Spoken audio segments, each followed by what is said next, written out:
Assalamualaikum warahmatullahi wabarakatuh.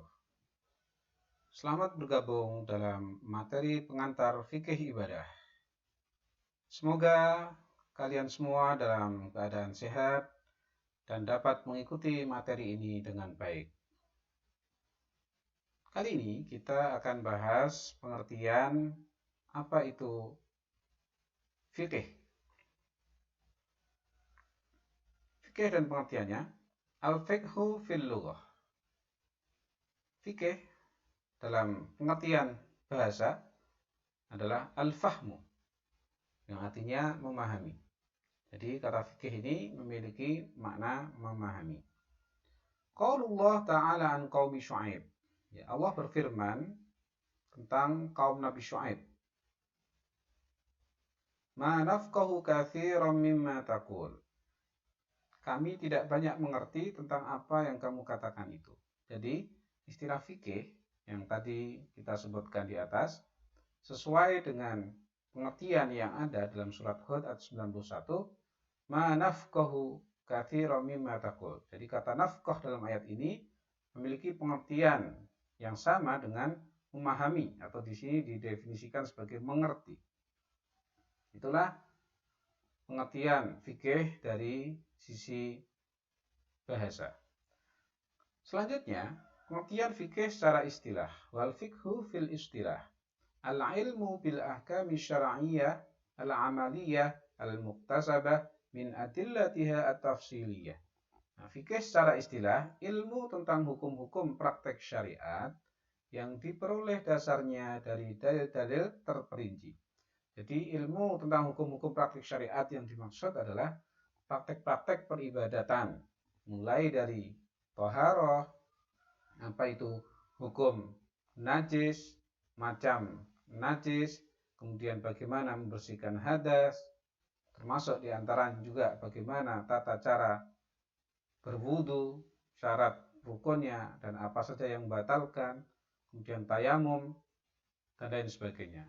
Termasuk juga di dalamnya praktek-praktek ibadah seperti sholat, ya, mulai dari syarat-syaratnya, kemudian rukun-rukun yang wajib dalam sholat, sunnah-sunnahnya, demikian juga dalam ibadah puasa, bagaimana syarat rukun puasa, macam jenis puasa, dan lain sebagainya.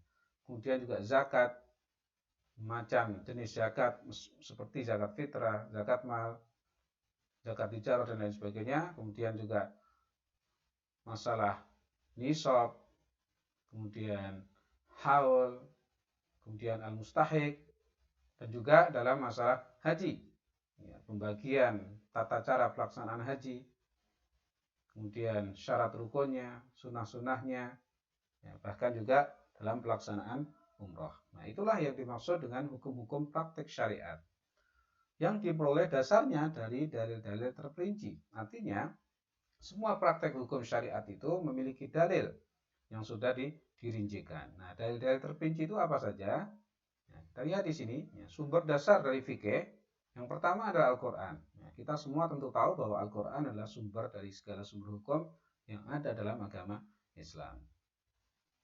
Kemudian as-sunnah. Nah, apabila kita tidak mendapati suatu dalil dalam Al-Quran atau hukum dalam Al-Quran, maka kemudian kita merujuk kepada as-sunnah, ya, sebagai ucapan, perbuatan maupun takdir ketetapan yang bersumber dari Rasul Shallallahu Alaihi Wasallam. Kemudian yang ketiga, apabila dalam Al-Quran maupun As-Sunnah tidak kita temukan, maka kita merujuk kepada al-ijma.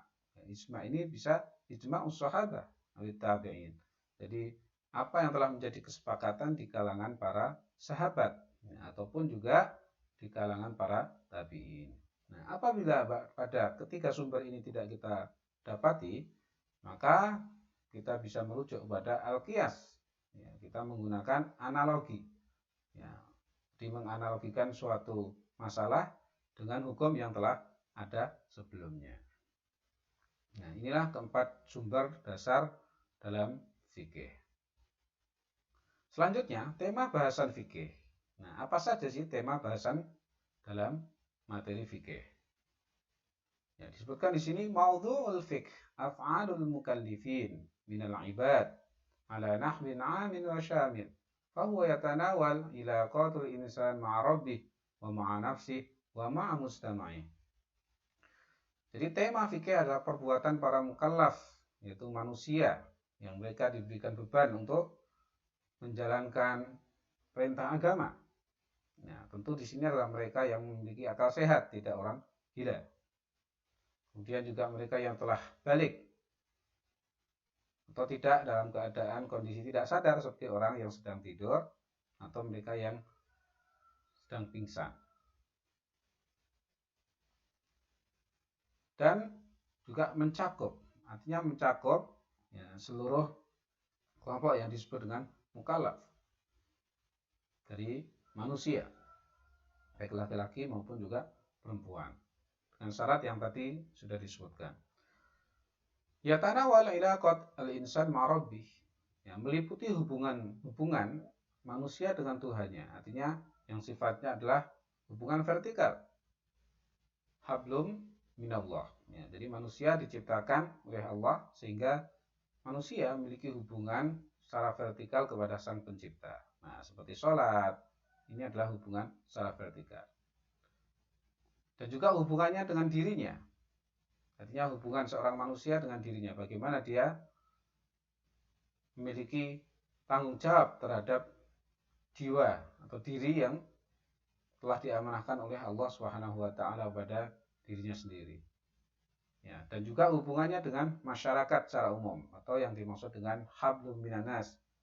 Yang ini adalah sangat kompleks sekali, mulai dari masalah akad, baik dalam akad nikah, kemudian tijarah, perdagangan, hubungan ekonomi, politik, dan lain sebagainya.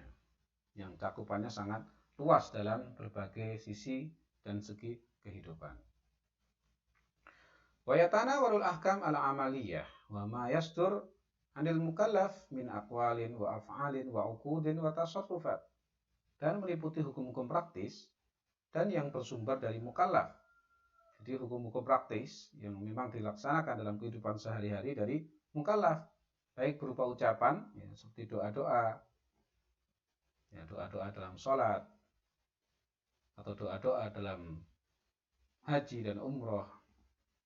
Kemudian juga perbuatan, ya, perbuatan ini seperti bagaimana cara berwudu, kemudian cara takbiratul ihram, ya, cara rukuk, sujud, cara tawaf, sa'i, dan lain sebagainya.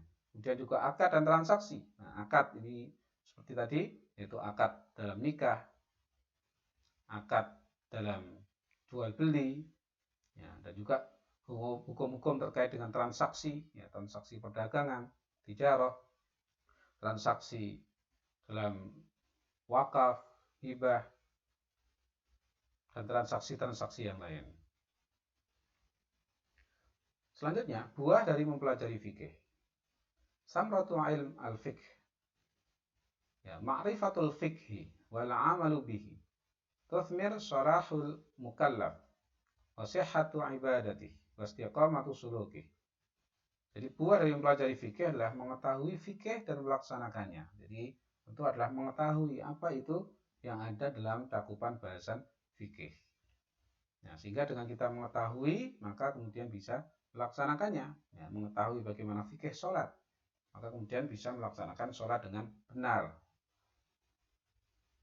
Yang membuahkan apa? Ya, membuahkan kebaikan bagi mukallaf. Ya, dengan mengetahui ilmunya, maka akan menumbuhkan, menghasilkan satu kebaikan, ya, atau bahkan berbagai kebaikan bagi mukallaf itu sendiri.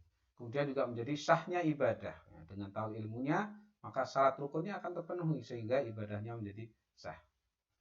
Nah, dan perilaku yang teguh. Nah, menumbuhkan atau membuahkan perilaku yang teguh. Kita akan mantap menjalankan atau melaksanakan suatu ibadah karena kita tidak bertaklid atau hanya ikut-ikutan, tetapi memiliki dasar dalil yang jelas, ya, sehingga menjadi sandaran ketika kita melakukan suatu perbuatan, khususnya adalah dalam masalah ibadah. Wa idza sharahal 'abdu sharahal mustama' wa sharat an-natijah fid dunya as-sa'adah wal 'ais ar-rah wa fil ukhra ridwanullah wa jannati. Apabila seorang hamba itu baik, baiklah masyarakat dan hasilnya di dunia adalah kebahagiaan dan kehidupan yang makmur, dan juga di akhirat menggapai keridhaan atau kerelaan Allah ya, dan surganya. Ya, jadi dengan mempelajari ya, ilmu fikih ini ya, khususnya dalam masalah ibadah maupun juga hukum-hukum muamalah ya, akan membuahkan kebaikan ya, khususnya adalah mencapai kebahagiaan hidup baik di dunia maupun di akhirat. Nah, di akhirat akan diridhoi oleh Allah sehingga kita layak untuk dimasukkan ke dalam surganya. Nah, inilah yang kita harapkan dari kita mempelajari ilmu tentang fikih. Nah, selanjutnya adalah keutamaan fikih dan anjuran untuk mempelajarinya. Nah, apa keutamaannya? Nah, kita lihat di sini fadlul fiqh fid din wal hath ala talabihi wa taksirihi. Ya, fadlul fiqh fid din, ya, keutamaan fikih dalam agama. Ya, dan juga anjuran untuk ya, menuntut atau mencari ilmu tersebut. Ya, wa taksirih. Ya, bagaimana kita menggapai memahami ilmu itu. Ya, inna tafaqquha fid din min afdhalil a'mal. Ya, bahwa tafaqquh fid din, ya, memahami ilmu agama itu bagian dari keutamaan suatu amal perbuatan. Wa min atyabil khisal. Ya, bahkan termasuk tabiat ya, yang baik. Waqad dalat an-nusus minal kitab. Ya, dan hal itu telah ditunjukkan dengan nas-nas atau dalil-dalil dari Alkitab yaitu Al-Qur'an was sunnah ya, dan juga sunnah Rasul sallallahu alaihi wasallam ala fadhi ya, atas keutamaan pelajari ilmu tersebut.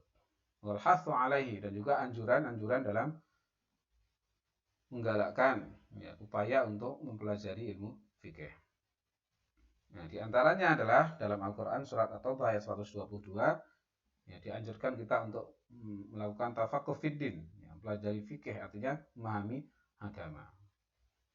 Qauluhu ta'ala wa ma kana al-mu'minuna liyanfiru kafah falawla nafara min kulli firqatin minhum ta'ifatun liyatafaqahu fiddin wal yunziru qaumahum idza raja'u ilaihim la'allahum yahdharun.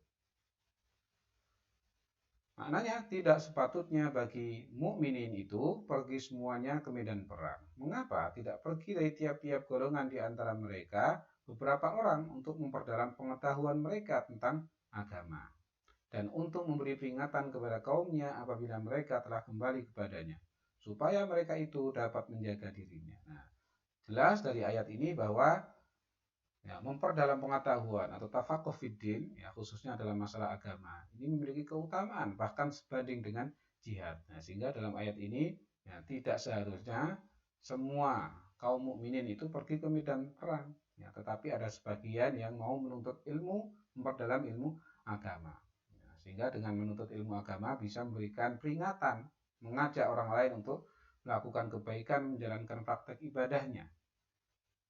Nah, artinya memiliki kualitas yang sama ya, dengan nilai jihad ya, karena thalabul ilmi itu sendiri adalah bagian dari jihad. Kemudian dalam sabda Nabi Shallallahu Alaihi Wasallam, wa qauluhu Shallallahu Alaihi Wasallam, may yuridillah bihi khairan yufaqihu fiddin. Ya. Barang siapa Allah kehendaki baginya suatu kebaikan, yufaqihu fiddin, ya, maka Allah akan bagikan atau berikan kepadanya yaitu kefahaman dalam ilmu agama. Jadi dalil dalam hadis ini menjelaskan ya, bahwa memahami ilmu agama itu bagian dari karunia Allah. Ya, sehingga siapa saja yang Allah berikan kepadanya kefahaman dalam ilmu agama, ya, hendaknya disyukuri. Ya, sehingga dipraktekkan apa yang telah ia fahami, diajarkan kepada orang lain. Ya, inilah yang dapat kita sampaikan terkait dengan pengantar dalam materi fikih ibadah. Kurang lebihnya mohon maaf. Wassalamualaikum warahmatullahi wabarakatuh.